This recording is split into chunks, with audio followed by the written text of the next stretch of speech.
Hey, this is Tyrean Martinson with Tyrean's Tales, the part of my podcast where I read my short stories and sometimes do a little explanation of them. Normally, I'm trying to do a short story one day and then a little bit of the background behind that short story the next day. Today, I think I'm combining them because it's Wednesday and I really want to do 2 stories a week. So I need to get after it this week. I had a 3-day weekend and got a little bit off on my timing. So hopefully you'll forgive me. Here I am with my story for the day. Root Deep. It is another story from 25 Impossible Tales of Survivors, Flawed Heroes, and Annoyed Villains. I am not reading the stories in exact order. I'm trying to put them together a little bit thematically, just in case you kind of wondered. So, Root Deep. Root deep, Gareth felt autumn's chills sinking into his world. Winter always made Gareth sluggish, and when he was unattached, he would have quit his human job and returned to his tree for the season. But this fall, everything was different. He had a human wife. It wasn't something he'd planned. Spring had woken a yearning for connection, and Laura came to his tree every day in the park. He loved the books he read over her shoulder, the photographs she took on her phone, the ways she conversed with herself in writing. He had to meet her. Once met, the connection between them became undeniable. They met in the spring, married in the summer, and as the fall days weighed on him, Gareth didn't think he could keep his secret. Standing in the park, next to his root tree, Gareth felt a pull toward it. A tall cedar with curved branches, which dipped close to the ground, Gareth's tree could withstand any storm and stay green in all seasons. He loved his tree, his other self. He almost reached out and touched the trunk, but he stopped himself and shoved his hands in his pockets. He had to talk to Laura. She was meeting him here. The sunlight hit the golden leaves of a nearby maple tree, setting it on fire. As Gareth felt the sun's warmth soak into him, Laura came around the trunk of the maple. Laura's graceful walk showed her connection to movement, her training as a dancer and an athlete. It was one of the many things Gareth loved about her. He held out his hands to her as she came up to him. Taking his hands in her own slender ones, Laura gazed at him intently. "What is it, Gareth? You seemed so tired this morning, and your voice on the phone sounded worried." Gareth wanted to pull her close, but he didn't. He had to see her expression as he told her the truth. "Laura, what I'm about to tell you, it may sound unbelievable, so I'm going to ask you to trust me long enough to demonstrate something." She frowned. "This doesn't sound good." Gareth bit his lip and then spoke in a rush. "I'm a dryad, Laura. This is my tree." Laura stepped back and he let go of her and let go of his hands. Gareth wanted to grab her hands again, but instead he reached out and touched his tree. The bark glowed and his hand became part of the trunk. His skin darkened to match the bark, and he knew his eyes had turned green. Laura moved closer to him with her lips parted. "What are you?" "A dryad, a tree spirit. I can stay in human form nearly all year long here where we live, but in the winter I long to step into my tree, to sink into the roots for the season."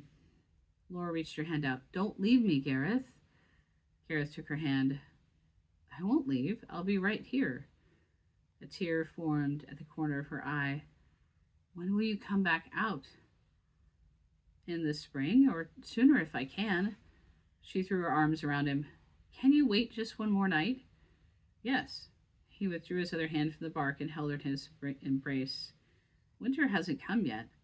I can wait until then." "Good. You have a lot of explaining to do." She burrowed into his chest and mumbled, "And I don't want to be lonely." "I'll be here, and if you come here during the winter, my consciousness will be drawn to you, no matter how sleepy I get during hibernation." She kissed the side of his neck. And what about this? He sighed. I can't, in tree form. She kissed the corner of his lips. Then you're definitely going to wait until winter. Warmth blossomed through him, and suddenly the sleepiness of autumn didn't seem so compelling. He held her tighter and kissed her deeply, savoring the moment. Yes, he could wait until winter came in full. So I wrote Root Deep as one of my many initial attempts to write romantic paranormal fantasy. I've been writing adventure fantasy for a really long time. In fact, probably since I was about 13 or 14. And because I've had some experience with fencing or swordplay, and even though I haven't had a lot of intense experience with martial arts, I've taken some beginning level classes, I've had friends who do martial arts, I've always felt pretty comfortable writing fight scenes, but kissing scenes. I feel like when I write a kissing scene, I go back to when I was like 7 years old, and I'm like, oh, they're kissing. Oh, like, and I'm not sure I can write it because I'm not sure I can watch it. And what's funny about that is I've been married for 28 years, so you would think that writing a kissing scene would not be a big deal to me, but it is. It's just not something that I've done a lot of writing with. And so I know from talking to readers and talking to fellow writers that romance is something that is compelling to many readers and to writers. And I've been trying over the last 10 years to get a little bit better at writing romance. So this is one of those attempts in short story form.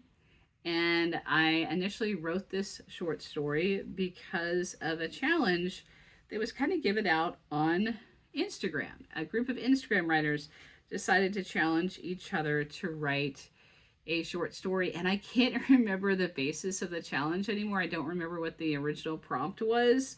I know that I published the short story originally on my blog in 2021 before putting it in this book. And I had a lot of fun writing it. I had a lot of fun imagining what it would be like for a modern day dryad to fall in love with a human woman. And when I pictured the park, I originally was thinking Central Park in New York, and then I thought, no. It's gonna be it's gonna be Point Defiance Park in Tacoma, Washington. So I don't know if you've been to Tacoma, Washington, but Point Defiance Park in Tacoma, Washington, I think is the second largest metropolitan park, or park within a metropolitan area. And it's an interesting park because it does have some big grassy areas, and there's a duck pond, and there's a beach area. There's an area called Owens Beach because it's a Point Defiance. It goes out into the Sound, into the Puget Sound. The Point does. So there's beach kind of on three sides of it. There are some great hiking trails through there because it's mostly treed. And so there's also a zoo there and an aquarium, and there's a science-oriented high school, very, very small high school that's near that area. It's a public school. So it's just a great park, but it's one that I'm familiar with because I went there quite often with my family years ago, and I still like to go there pretty often, several times a year. It's just a beautiful place. You can, although I never have, you can actually see orcas swimming by Point Defiance Park. Again, I've never seen them there, but I've seen videos of people like filming them right off Owens Beach. So I know it's possible. And again, it's just a very beautiful treed park. These beautiful cedar trees are there. There's a rhododendron garden, a rose garden. It's a beautiful place. And so if you ever come to Washington State and you happen to decide to go a little bit beyond Seattle and Mount Rainier, I recommend checking out Point Defiance Park in Tacoma because it is very beautiful, and it's big enough that there's lots of different experiences you can have there. So anyhow, that's the park that I pictured for this dryad to live in. and I imagined what his life might be like.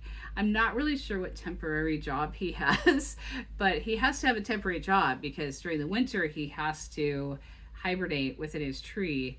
However, here in the Pacific Northwest, the winters we have are often fairly mild. We have frost on the ground, usually in January and sometimes in February. And about every 4 or 5 years, we actually get like 6 to 12 inches of snow in Tacoma and the South Sound area. But big snow in Washington is more in the mountains or farther away from the Tacoma Point Defiance area. So again, I was picturing that park and thinking about the fact that a dryad in Point Defiance Park, again, if such things existed, would actually have a relatively mild winter and probably could, if they had to hibernate for winter, they could probably remain in human form like 10 to 11 months out of a year. And while I'm not sure that a whirlwind romance would happen as quickly as it does for Gareth and Laura, I had a fun time kind of imagining it, and it was just a fun story to write. So I hope you enjoyed it, and that's the story and the little bit of what went into it for you. And just to let you know, sometimes even though it seems like most of what I write really isn't based in the Pacific Northwest in any kind of big way, sometimes it is because I lived in the Pacific Northwest my whole life. And it definitely has affected what I think about parks and trees and the natural world. I always think that, of course, people are concerned with how the natural world is doing. And it's even affected my faith because I think about how the whole earth cries out for the redemption of God, the return of Christ Jesus. So I it even affects my faith, growing up in a place that's very conscious of the trees around us and the water and the sea and the ocean, the lakes and everything we have, the amazing beautiful natural bounty around us.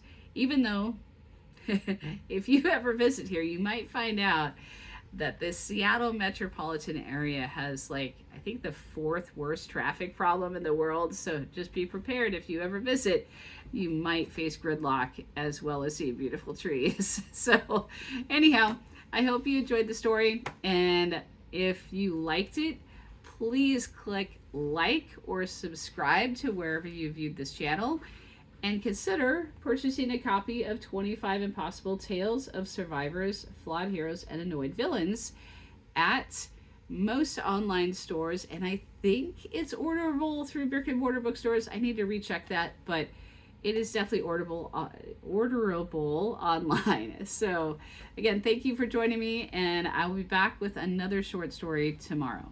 Thanks.